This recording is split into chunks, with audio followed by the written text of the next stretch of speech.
Hello everyone, my name is Rhiannon and welcome back to the Waterstones Virtual School event. It is my great pleasure today to introduce Pari Thompson, who will be talking about her wonderful new book, Green Wild, illustrated by Elisa Paganelli. Green Wild is an eco-fantasy adventure about a girl who, in the search for her missing mother, discovers the door to a magical natural fantasy world in Kew Gardens. This is a thrilling adventure that will keep you absolutely hooked. And today, Pari will be discussing the book. She'll be exploring where her ideas come from and how she created this absolutely wonderful story. Pari will do her presentation and then we'll have a short Q&A. Oh, is there some audio problems? Hopefully should be all right. Pari will be doing her presentation and then we'll be having a short Q&A.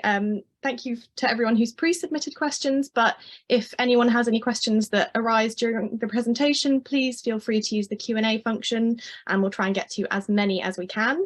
This session will be recorded as well, so you will be emailed a link to watch it after the session if there's any kind of tech problems. We'd also love to see any pictures from the event of you participating and having a wonderful time. So if so, you can tweet us at Waterstones Kids using the hashtag Waterstones Virtual Visit. So without further ado, Pari, over to you.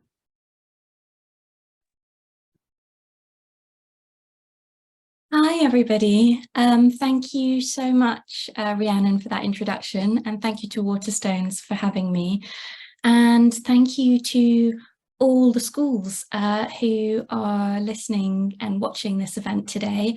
I know that there are schools all around the country who are listening, and there's even a school in Finland. So thank you all for taking the time to come and listen to me talk about my book, Green Wild. So I have a presentation which is going to be shared on screen. And here we are. So you should hopefully be able to see this and see the cover of the book, which is illustrated by Elisa Paganelli. And it shows Daisy Thistledown, who is the main character of the book. And it is a story about how Daisy has to go and search for her missing mother, and in the process finds a magical world where plant magic is real. So if you could just go to the next slide.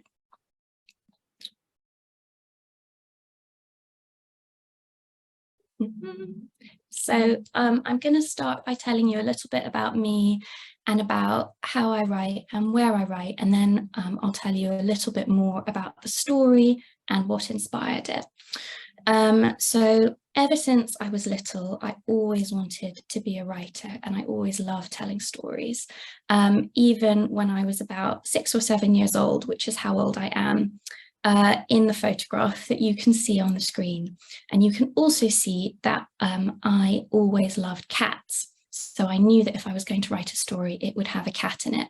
And if you look at the cover of the book, next time you look at it, you'll see that Daisy has a cat with her, who's actually very important in the story. So now that I'm a bit older, I actually have 2 jobs. So one is writing books, and the other job that I have is editing picture books for a publishing company called Bloomsbury. So during the day, I work on picture books, and I get to look at lots of lovely illustrations and work with lots of really interesting authors and illustrators. And then in the evenings and at the weekends, I get to write my own stories. So if you could go to the next slide. So as I said, I usually work in the evening after I finish my other job. My favourite place to work is on the sofa. You can see a picture of it there. And when I sit down to write, I always have a cup of tea and some chocolate with me. And my favourite kind of chocolate is orange chocolate because I think it's the best.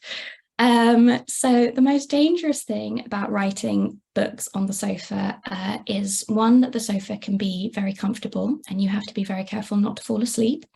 And the second thing is that I have a big pile of books next to my sofa. You can see it there in the background.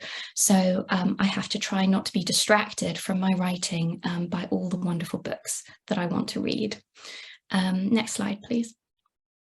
So sometimes when the weather's nice, like it has been in the last few weeks, I also like to go outside to write. And then I have to use pencil and paper because it's actually quite hard to see a laptop screen when it's very sunny. So I actually wrote the first draft of Greenwild in pencil on a big stack of paper. It's about 200 sheets of paper you can see there, and it took me quite a long time to type it all up. But once I had typed it up, I was very lucky that I managed to get it published, and it became the book that you see today. Next slide. So one of the other things that I love to do in my spare time is baking. And a bit like when you make a cake, a book needs to have all the right different ingredients combined in the right way. So when I was thinking about the recipe for this book, I was thinking about all the things that I love to read about most and that I would want to have in my perfect book. So some of those things were magic. So this book is full of plant magic, bravery and courage, big adventures that the characters have to go on, friendships that they make, mysteries that they have to solve, and of course cats. So there is a cat in this book called Napoleon. He's very small and very grumpy, and he's also quite vain. And because this world that Daisy discovers is full of magic, I also got to invent all sorts of wonderful and fun magical plants. And one of my favorite ones that I've invented is a chocolate tree, which produces unlimited numbers of chocolate drops as long as you keep watering it with milk. And the more milk you water it with, the lighter the chocolate grows. So if you like your milk chocolate really light, you just need to give it a little bit more milk so it tastes the way you want it to. So that's just one of the magical plants that you can find in the Greenwild, along with things like magical moss that will shrink you to the size of your thumb, and enormous snake-headed plants that might just try to eat your hand for lunch. Next slide, please. So I'm going to tell you a little bit more about the story and how it starts. So as I said, it's about Daisy. She's 11 years old and she spent her life traveling around the world with her rather glamorous journalist mother. So she's been to lots of different countries and they've seen lots of amazing things together. But when her mother has to go and research a story in the Amazon rainforest, for the first time, Daisy is told it's too dangerous, you can't come with me. So Daisy is left at a horrible boarding school while her mother goes off to research this story. So next slide.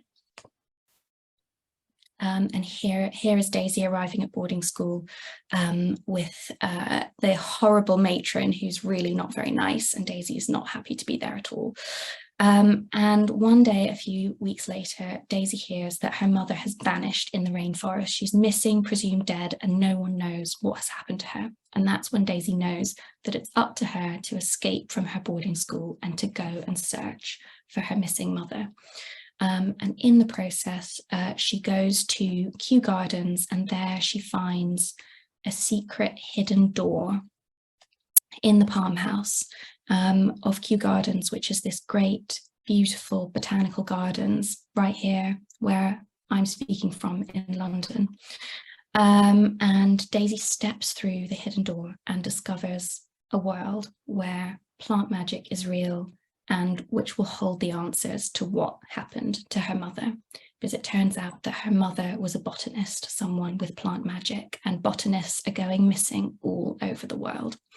Next slide, please. So here is a scene from when Daisy arrives in the Greenwild, where botanists live in amazing magical tree houses and all sorts of things are possible. Next slide, please. So what I'm going to do now is read from chapter 10, which is when Daisy has just stepped through the door.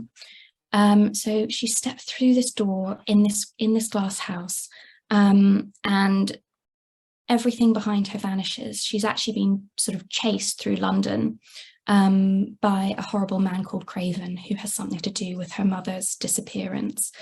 And she finds herself in this forest, and it's full of giant roses and plumed birds and all sorts of astonishing things. And Daisy can't work out where she is or what's happening. So Daisy stepped forward slowly.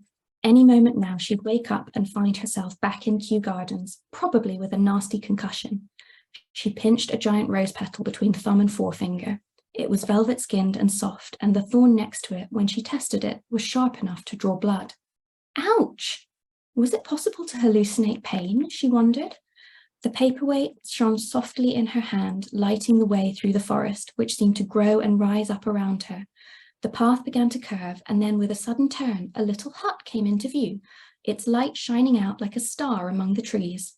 As they drew closer, Daisy saw that the hut was topped with the same coat of arms that she'd spotted above the silver door, crossed dandelions above an oak tree. And standing at the entrance was a squat man dressed in red overalls with gold epaulettes, like a cross between a soldier and a gardener. There was a parakeet on his shoulder, and he was leaning on a sharpened pitchfork that glinted in the light. "Hold," he called out. "Who goes there?" Said Daisy, glancing around. "Do you mean me?" "I most certainly do," said the man. He brandished his pitchfork. "Don't you know that interside travel is illegal for unaccompanied minors? Where's your grassport?" "What?" "No grassport," said the man, rolling his despair. "Give me strength. Where are your parents?" Daisy swallowed. "That's just it. I don't know where my mother is." To her horror, she could feel tears burning in the corners of her eyes, and she scrubbed them away ruthlessly with the back of her hand. "Oh dear," the man, looking uncomfortable. He lowered his pitchfork with a small cough. Now that it was out of the way, Daisy noticed that he had bright black eyes and a beard that came down to his belt buckle. "I'm afraid," he said, "that you're in breach of section 402 of the Interside Travel Code. There's no getting away from it." He sighed. "I'll have to take you to the commander." "You'd better come with me, Miss, Daisy Thistledown," said Daisy. A good name," he said grudgingly. "I'm Captain Malarkey, at your service." He coughed again, awkwardly. "I'm afraid I'll have to clap you in vines. Malamarsh protocol, you understand. Nothing personal. We have to do the same for all unauthorized travellers. You can't be too careful in the green wild nowadays." As he spoke, he unwound a vine from his belt, and it wreathed itself around Daisy's wrist like a pair of leafy green handcuffs. They were immovable as iron. Malamarsh, thought Daisy. Hadn't she overheard Craven using that word on the phone? And what or where was the green wild? They began walking, Daisy stumbling from exhaustion and more convinced than ever that she was dreaming. She could feel Captain Malarkey gripping the top of her arm, and she could smell something like candy floss on the air. There was a sound like fireworks and music and people cheering, like the best party you could ever imagine unfolding just around the corner. A moment later, they came out of the trees, and Daisy realized that this was exactly what was happening. They had come out onto a vast sloping lawn edged by trees that blazed with candles, and the space was filled with people, grown-ups and children, all wearing brightly coloured clothes, laughing and singing and moving about. An old man in sky blue overalls and a top hat was tossing back a drink the colour of a sunset. A pair of women with red hair and bracelets of ivy going halfway up their arms were laughing uproariously. A group of children were flying kites that glowed in the dark, and a boy around Daisy's age with a tangle of brown curls ran past, dragging his gleaming kite behind him like a moon on a string. At the centre of the lawn was a great shining palace that glittered in the light of 100 torches and sparklers. It was a glass house, but quite unlike anything at Kew Gardens. Its smooth, bright walls were made of sparkling glass that soared 3 times as high as Kew's Palm House. The roof rose and fell in dozens and dozens of glass domes and towers that fluttered with pennants bearing the same coat of arms, crossed dandelions above an oak tree. The guard chuckled, looking at her face. "I'm guessing this is your first visit, Miss Thistledown. Welcome to Malamarsh, the finest garden in the Greenwild." And that is the end of that reading. Next slide. So, as you can probably tell from me reading that section, when I was writing this book, I was really inspired by all of the amazing plants in the world that you can read about and that you can hear about or watch in documentaries by people like David Attenborough. So, for example, there are tiny hairy pink bananas that are about the size of my thumb, and they grow in bunches that go upwards instead of downwards. Or there are carnivorous Venus flytraps that eat and digest insects. And there are giant lily pads that are big enough for a grown person to lie down on. And all of these things really exist in the real world. And they made me think that actually nature is kind of a little bit magic. And that made me wonder, what if nature really was magic? What would that world look like? And the answer is that world looks a little bit like the green world. Next slide, please. So as you will have heard in the extract I just read, the door into the green world is hidden in Kew Gardens, which is a real place in London, which you can visit. And the Palm House there is absolutely amazing. If you haven't been to it, do try to go one day if you can. Next slide, please. Here are some photographs of the huge glass space of the greenhouse where there are palm trees with leaves that are as big as tablecloths, and these amazing giant lily pads, which really inspired me when I was thinking about what the green world might look like. Next slide, please. So here is a view from inside Mallow Marsh, which is the sort of place that Daisy discovers when she first enters the green world. And here you can see them crossing the lake on a lily pad boat, which seems like the most sensible way to travel if you live in a magical world where plant magic is real. Next slide, please. So here is a map of Mallow Marsh, which was drawn by the amazing illustrator Elisa Paganelli, and it shows you all of the different places in Mallow Marsh that you can find out more about if you read the book. So there are magical giant oak trees. You can see the Roost, which is the amazing magical tree house where Daisy ends up living when she lives at Mallow Marsh. And you can also see the 5 o'clock shed, which is where Daisy ends up spending a lot of time, and which I will talk more about in a moment. Next slide, please. So you've already met Daisy, who, as you know, is 11 and who has spent lots of her life moving around the world, but has never really had a place to call home. And what she wants most in this story is to find her mother. But she also has to deal with all sorts of other challenges, like working out if she has green magic, and if she does, how she's going to use it.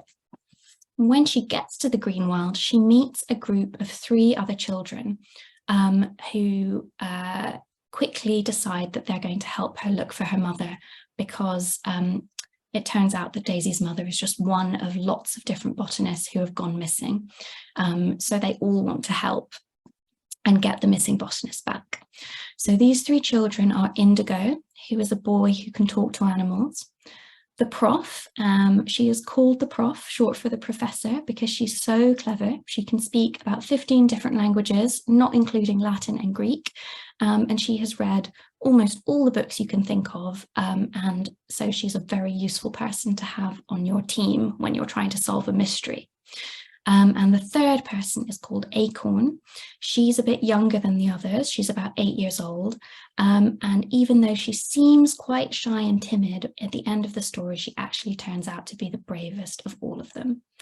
And then, of course, I can't talk about the characters without mentioning Napoleon, who is Daisy's very small and grumpy cat, who I've already mentioned. So, next slide, please. Here you can see an amazing picture from the book, which shows you all the different characters. There's Napoleon with his he's sort of there hidden on Daisy's lap, and you can see the Prof, who is making some notes in a book. You can see Acorn there at the front with her pet caterpillar, and you can see Indigo at the back with his parakeet, who likes to travel around perched on his shoulder or sitting on top of his head. And you can also see that there is tea and scones being eaten here, which is very important because I think that all the best books should include lots of delicious food. And that's one of my favorite things in books, which is good descriptions of food. So if you read the book, you will be able to enjoy lots of the exciting and delicious food that Daisy gets to eat when she's in the green world. Next slide, please. So, as well as being inspired by all the amazing plants in the world around us, I was also inspired by the books that I read when I was a child. So you might recognize some of these covers. One of the books that I loved was The Lion, the Witch and the Wardrobe, which is one of the best books that has ever been written about stepping through a magical door into another world. So if you've read this book or seen the film, you might remember the moment when a character called Lucy steps through a wardrobe and through the fur coats in the wardrobe and steps out into a snowy and magical land called Narnia.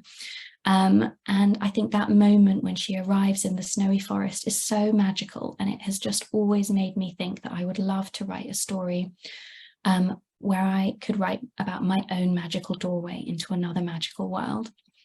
The next book is probably obvious why this one inspired the green world.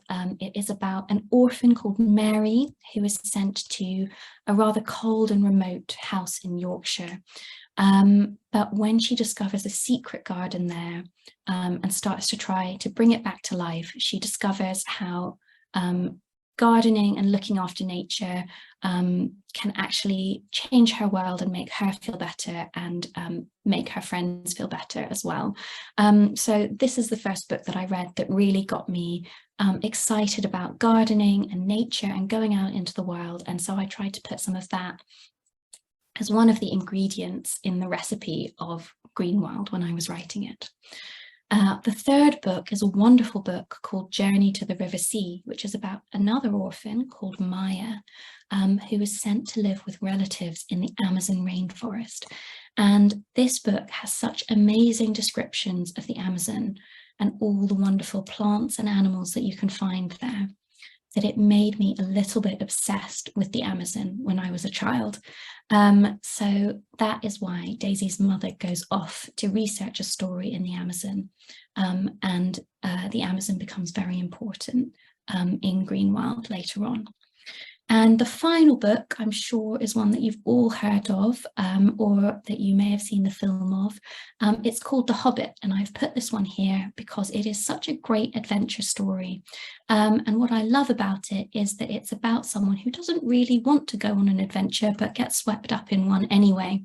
It's about a hobbit called Bilbo Baggins, who really just wants to stay at home and eat crumpets and take naps, but he ends up being swept up in a big adventure, and you just can't stop turning the pages. So that is something that I also love and that I wanted to try and include in Greenwild. Next slide, please. So before we finish, I am going to read a final section from the book. This is from chapter 38, and it includes lots of the things that I was just talking about. So it has adventure, danger, magic, and parakeets as well. So in this scene, Daisy and her friends are trying to get hold of a map from the office of Craven. And now Craven, if you remember, is a kind of nasty man who was involved in Mars' disappearance. And they are pretty sure that in his office, there is a map that will tell them where the missing botanists, including Daisy's mother, are being held.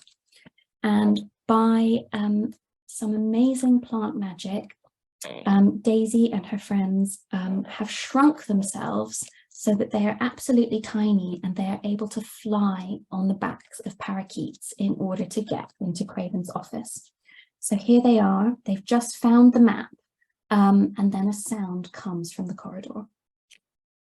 Then Daisy heard something that chilled her blood, the noise of footsteps along the corridor outside. She glanced frantically at Indigo and Acorn. "Quick," she mouthed. Together, bracing their feet against the green leather of the desk, they rolled up the two sheets of the map until they formed a single cylinder.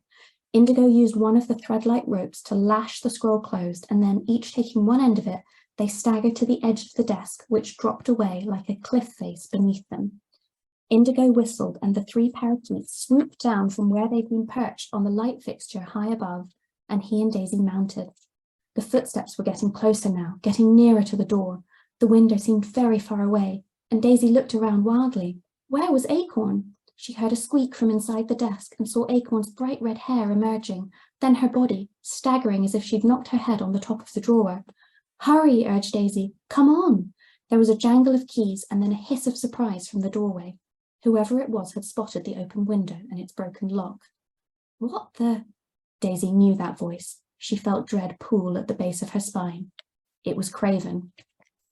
Up, whispered Indigo, and Daisy felt the rush of 3 sets of wings as they whooshed towards the ceiling. They were perched on the picture rail in the darkness, looking down as Craven walked into the room. Acorn was stranded down below, and Daisy watched helplessly as she ducked back into the drawer to hide. Craven crossed to the desk in 2 huge strides. He looked as big as an ogre. Within moments, he'd spotted the open drawer and the missing papers. He swore under his breath and swiped his hands into the depths of the drawer. Daisy heard Acorn scuttle out of his way. He'd missed her by a millimetre. Craven was on the phone now, wedging the window shut. Seconds later, an alarm began to blare through the building, so loud in Daisy's tiny eardrums that she felt they might burst. Then Craven turned and caught sight of Acorn's parakeet scrabbling across the blotting pad of the desk, desperately trying to get close to his invisible mistress. Craven brought his fist down, and the parakeet fell still, crushed on the desk. Daisy stifled a cry of horror. The bird's feathers were crumpled, its neck twisted at an odd angle. Craven's face was blank and empty.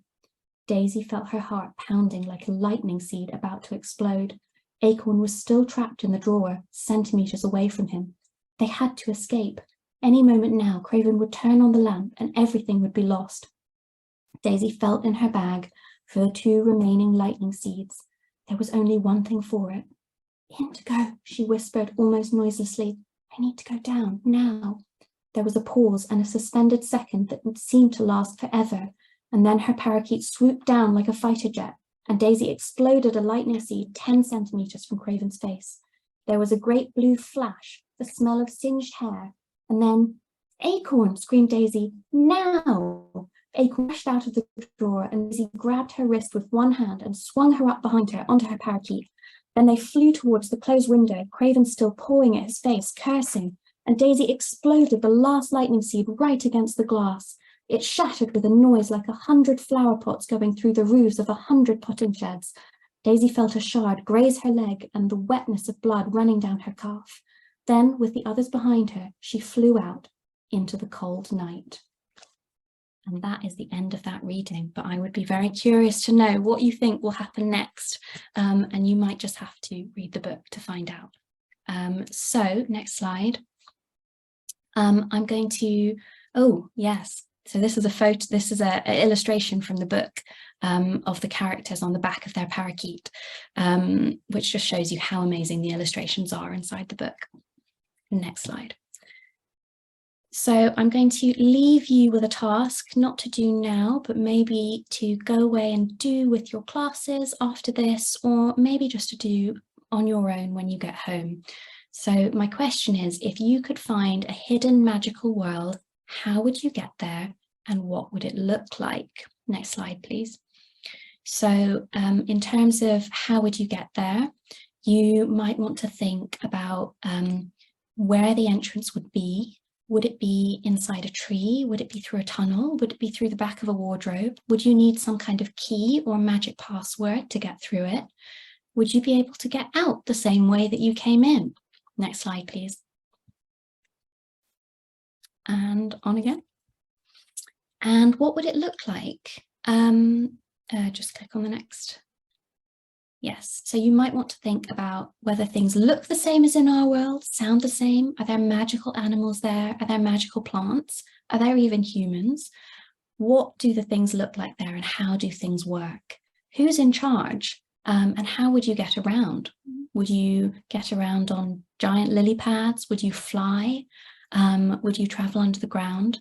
There are so many options and different things. that you could be creative with here. Next slide, please. So that is the end. I hope that you've enjoyed hearing a bit about Greenwild and about all of the characters. Sorry, that's my doorbell, which I'm going to ignore. And there is now going to be a Q&A session where I'm going to answer some of the wonderful questions that you all sent in.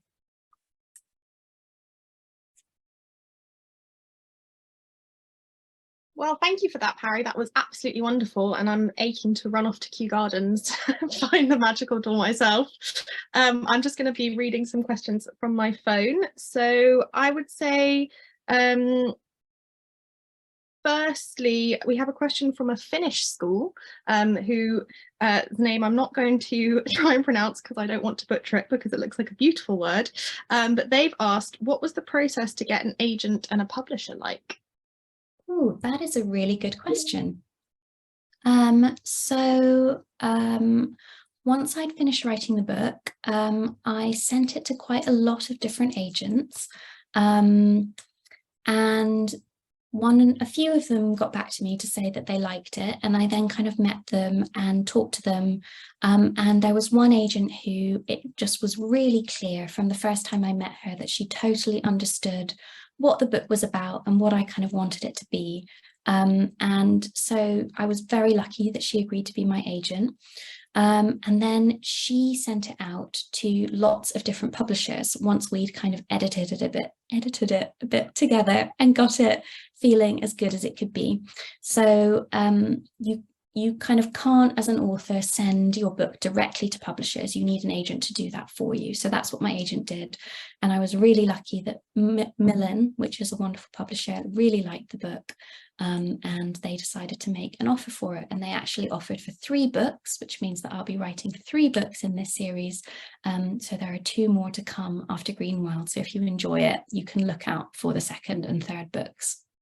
Excellent news.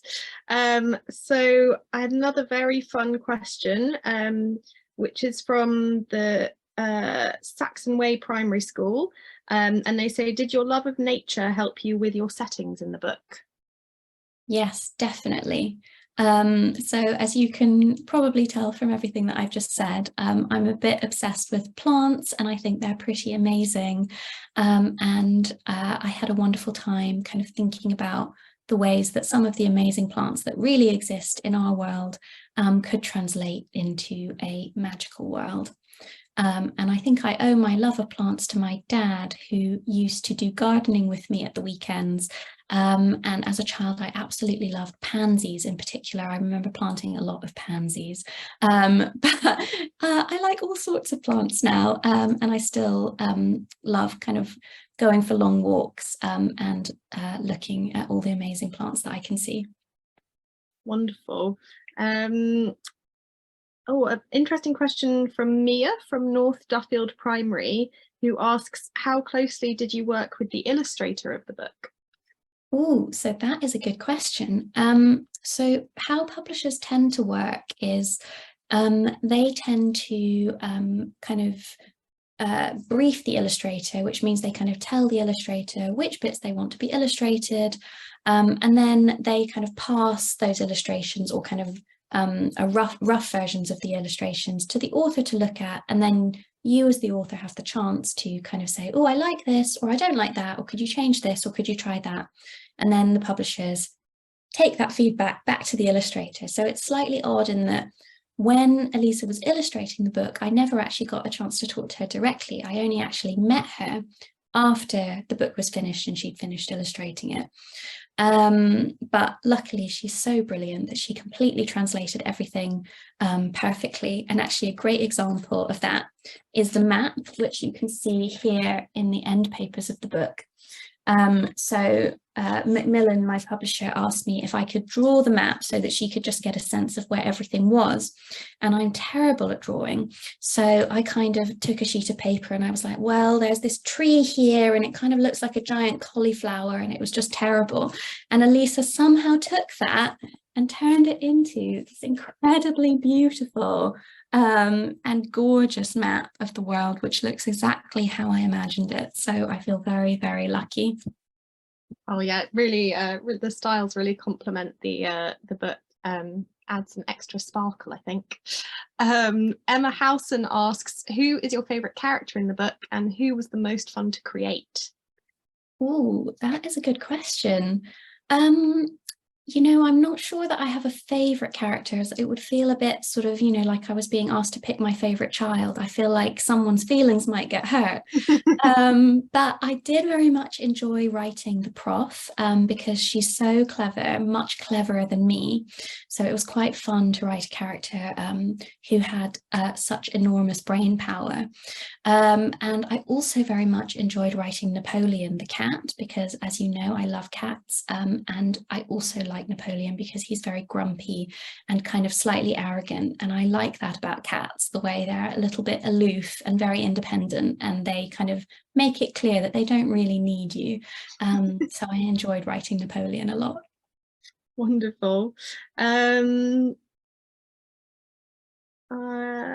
this is an interesting one, actually. So this one is from Luke from North Duffield Primary, who asks, did you have any setbacks when writing or publishing the book?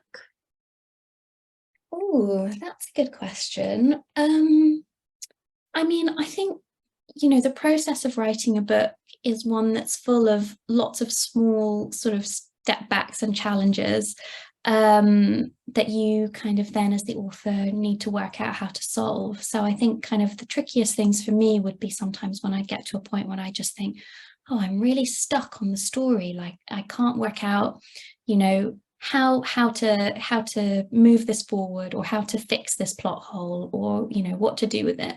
And usually then I find the best thing is to go for a long walk and kind of not to think about it for a while and then kind of come back, and I'd often find that it had kind of sorted itself out in my head. Yeah, it's kind of like your brain works if you're not looking at it. Yes, exactly. In the background.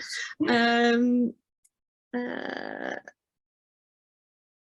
There's a question from a home educator, which is, what's your favourite moment in the book and why?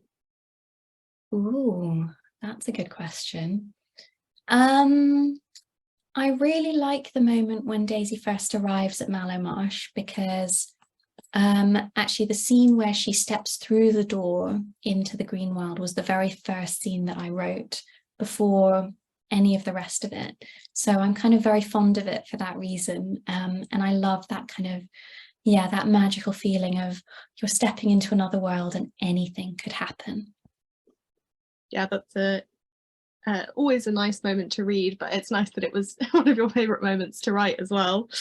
Couple more questions now. I will say there's a question from Olivia from North Duffield Primary who asks, how long did it take to write and edit the book? Oh, I would say it took me about a year and a half, probably. I was working on it quite slowly because I never thought when I started writing it that I was going to try and get it published. I was just writing it for my own fun, as a kind of little fun holiday for my imagination to go on. So I kind of didn't really have a deadline, and I was just sort of happily writing a little bit every day whenever I was in the mood. And then once Macmillan kind of bought the book and said they were going to publish it, then they kind of said, okay, we need you to edit it by this date and, do this by, and then it became a little bit more kind of, right, I need to focus on it. So yeah, from kind of start to finish, I'd say it took about a year and a half. Oh, lovely. We have a question from an anonymous attendee who asks, what made you think of the name for the cat? So where did Napoleon come from? Well, I don't know if you know this about the historical French leader Napoleon, but he was famously very vain and very short and small. And because Napoleon the cat is both small and very vain and arrogant, Daisy decides that it will be the perfect name for him. And he also, has the kind of the confidence and panache of a military commander. Absolutely, he does. I think we should get him a little hat. Yeah. Israel from Saxon Way Primary School asks, if you could choose, would you make your book into a movie? Ooh, that's a really good question. I sometimes don't always like watching movies of books that I've really loved because I'm worried that they won't be as good as what's inside my own head. But I think it would be very hard to resist if someone did want to make it into a film, because it would be quite amazing to see the world brought to life. And I've loved seeing the illustrations so much, kind of what another person's imagination can bring to it. So I think it would be quite cool to see it made into a movie, especially because I think the special effects for the plant magic would be pretty amazing. Yeah, or even in a kind of like Studio Ghibli style as well. Yes, I would love that. Howl's Moving Castle, which is a Studio Ghibli film, is one of my favourite movies of all time. Well, I think we've got the adaptation sorted then. You kind of touched on this a little bit in your presentation, but a question from Sophia from North Duffield Primary is, why did you choose Kew Gardens as a setting? If you talk a little bit more about Kew Gardens. Yeah, so partly it's that I'm very lucky that I live quite close to Kew Gardens, so I spent quite a lot of time wandering around there and looking at all the glass houses and thinking like, wow, these plants are really weird and really cool and kind of magical. But it's also because Kew is just an astonishing place. It's huge. It has all sorts of amazing things like a seed bank where they preserve seeds, millions of seeds from all over the world. They do all sorts of amazing research. They're really dedicated to protecting plant life across the world. And that is something that the magical botanists in Greenwild also do. They kind of want to protect nature, stop things going extinct, and they are out there kind of finding new specimens and protecting existing ones. So it felt really appropriate for Kew to inspire that. They're like real life superheroes. Yeah, exactly. We're gonna end with a question that has made me laugh a lot, which is Max from Ipswich asks, are the lily pads really strong enough to hold a person's weight? I believe they are in real life. I mean, I kind of feel like I should have a disclaimer because I don't want anyone to try this and end up falling in the water. So if you go to Kew Gardens, do not climb on the lily pads. However, if you look online, if you search like giant lily pads, you will find pictures of people sitting on them, which is pretty amazing. Wow, that is absolutely incredible. Well, thank you so much, Pari, for that fascinating talk, and thank you everyone for all of your wonderful, wonderful questions. Just a reminder that we have recorded this session, so if you had any technical issues or had to duck out early, your teachers will be emailed a link so they can watch it again. Please share some pictures of you enjoying the event. The hashtag is Waterstones Virtual Visit, and you can tweet at us at Waterstones Kids. And just a reminder that this wonderful, beautiful book is available in all Waterstones with these beautiful sprayed edges. And that's all from me. Pari, thank you so much, and everyone else, enjoy the rest of your day. Thank you.